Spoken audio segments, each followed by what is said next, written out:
శరీరంలో వాపులు తగ్గించే పత్యాహారానికి కావలసిన పదార్థాలేంటో ఇప్పుడు చూద్దాం. బియ్యం, పిప్పళ్ళు, పిప్పలి మూలం, చవ్యం, చిత్రకం, శొంఠి. డాక్టర్ గారు, ఈ పత్యాహారాన్ని ఎలా తయారు చేయాలో చెప్తారా? అలాగేనమ్మా. దీన్ని తయారు చేసుకోవడానికి ఏంటంటే కొన్ని మూలికలు, కొంచెం బియ్యము, తర్వాత నీళ్లు కావాలి మనకి.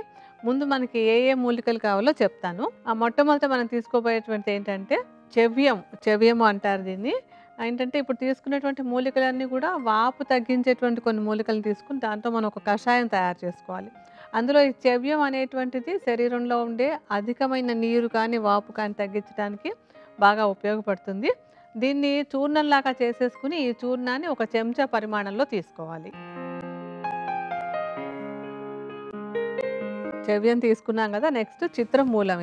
ఈ చిత్రమూలం అనేటువంటిది కూడా శరీరంలో ఉండేటువంటి వాపులను తగ్గించడానికి బాగా ఉపయోగపడుతుంది. అంటే నీరు వలన వాపు కానివ్వండి, ఇతర కారణాల వల్ల వాపు ఉన్నా కూడా అది తగ్గించుకోవడానికి సహాయపడుతుంది అనమాట. ఈ చిత్రమూలాన్ని కూడా చెవ్యం లాగానే చూర్ణం చేసేసుకోవాలి. ఈ చూర్ణం కూడా ఒక చెంచా పరిమాణంలో తీసుకోవాలి. తర్వాత మనం ఇందులో వేసుకునేటువంటిది ఏంటంటే పిప్పళ్ళు కూడా వాపులు తగ్గిస్తాయి. అంటే ఇవన్నీ ఏంటంటే శరీరంలో అంటే అగ్నిని పెంచడం అంటాం. అగ్ని వృద్ధి అంటే ఏంటంటే జీర్ణశక్తిని బాగా మెరుగుపరచడం. జీర్ణశక్తి సక్రమంగా పనిచేస్తే అక్కర్లేని వాపులు కానీ అక్కర్లేని నీరు కానీ శరీరంలో ఉండదన్నమాట. అందుకని జీర్ణశక్తి బాగుంటే మామూలుగా మన శరీరంలో ప్రతిదీ ధాతువులుగా మారడం అంటాం. ఏది ఎలా మారాలో అలా కరెక్ట్గా మారిపోతే అక్కర్లేని నీరు పేరుకోదు. సో ఈ పిప్పళ్ళు అనేటువంటిది కూడా అగ్నిదీప్తిని చేసి వాపులు తగ్గించడానికి సహాయపడుతుంది. పిప్పళ్ళను కూడా చూర్ణం చేసుకోవాలి. అయితే పిప్పళ్ళని ఏంటంటే కొంచెం ముందు కాస్త నేతిలో వేసి వేయించుకుని తర్వాత చూర్ణంలా చేసుకోవాలి. అలా చేసినటువంటి చూర్ణాన్ని కూడా ఒక చెంచా పరిమాణంలో తీసుకుందాం. తర్వాత మనం పిప్పలి మూలాన్ని తీసుకోవాలి. పిప్పలి మూలం అనేటువంటిది ఏంటంటే పిప్పళ్ళ వేరు, అంటే పిప్పళ్ళ చెట్టు యొక్క వేరు అనమాట. దీనికి కూడా పిప్పళ్ళకు ఉన్నటువంటి గుణాలు ఉంటాయి. ఇది కూడా వాపులు తగ్గించడానికి బాగా ఉపయోగపడుతుంది. ఈ పిప్పలి మూలాన్ని కూడా చూర్ణంలాగా చేసుకుని ఈ చూర్ణం కూడా ఒక చెంచాడు వేసుకోవాలి. ఇంకా మనకి ఆఖరిగా తీసుకునేటువంటి మూలిక ఏంటంటే శొంఠి కూడా ఆకలిని, జీర్ణశక్తిని మెరుగుపరిచి అన్నీ చక్కగా, అంటే లోపల జరగాల్సినటువంటి క్రియలన్నీ చక్కగా జరిగేలా చేసి వాపులు తగ్గించడానికి ఉపయోగపడుతుంది. శొంఠికి కూడా ఇందాక మనం పిప్పళ్ళకు చెప్పుకున్నట్టుగానే కొంచెం శొంఠిని నేతిలో వేయించి చల్లారాక చూర్ణం చేసుకోవాలి. అలా చేసినటువంటి చూర్ణం కూడా ఒక చెంచా పరిమాణంలో తీసుకోవాలి. సో ముందు మనం కషాయం తయారు చేసుకోవడానికి కావాల్సిన చూర్ణాలన్నీ తీసుకున్నాం. ఈ చూర్ణాలన్నింటినీ బాగా కలిపేసుకుందాం. ముందు ఒకసారి అన్నీ బాగా ఒకదాంతో ఒకటి కలిసిపోయేలాగా కలిపేయండి.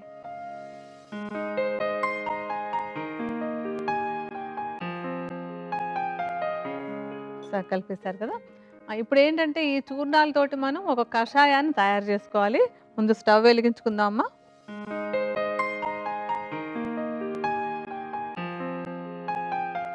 నీళ్ళు ఏంటంటే సుమారుగా ఒక 2 గ్లాసుల పరిమాణంలో నీటిని పోసుకుందాం. 2 పెద్ద గ్లాసులు వచ్చేలాగా. మేము ఉదాహరణగా చూపించినట్టుగా చూపిస్తూ ఉంటాం. లెక్క అంటే సుమారుగా వేసేసి మీరు మాత్రం కొలత ప్రకారం వేసుకోండి.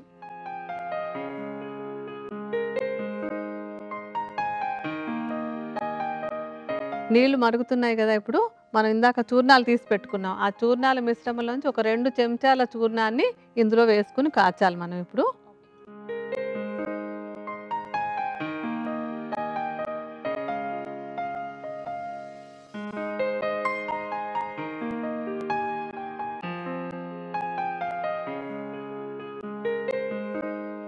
ఇప్పుడు మన కషాయం బాగా మరుగుతోంది కదా. ఈ మరుగుతున్న కషాయంలో మనం ఏంటంటే మొత్తం 2 గ్లాసుల బియ్యాన్ని తీసుకున్నాం.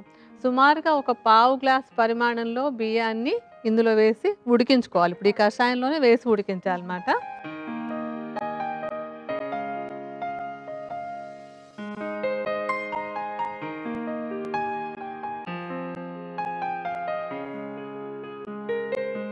ఏంటంటే ఈ బియ్యం మనకి కషాయంలో కలిపి ఉడకపెట్టుకుంటున్నాం కదా. ఆహారం మనం తీసుకునేటువంటిది ఆహారమే ఔషధంగా చేస్తున్నాం కనుక అన్నాన్ని ఇందులో ఉడికించేసుకున్నాం అనమాట.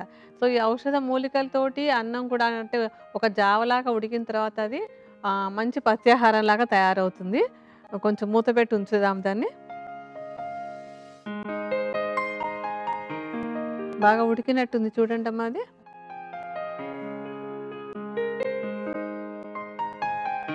అవునండి. చాలా దగ్గరకొచ్చేసింది. బానే ఉడికింది. మెత్తగా అయిపోయింది కదా అన్నం. ఇప్పుడు మనం స్టవ్ ఆపేసుకుందాం. దీన్ని ఒక బౌల్‌లోకి తీసేసుకుందాము. ఇప్పుడు మొత్తం జావ లాంటిది రెడీ అయిపోయింది కదా మనకి. మొత్తం ఇందులో జావలా ఉడికిపోయింది. కొద్దిగా రుచి కోసం కొంచెం ఉప్పనమాట. ఎందుకంటే వాపులవి ఉన్నప్పుడు ఎక్కువ ఉప్పు వేసుకోకూడదు. ఊరికే టేస్ట్‌గా అన్నట్టు చాలా కొద్దిగా 2 చిటికెలు ఉప్పు వేయండి అందులో.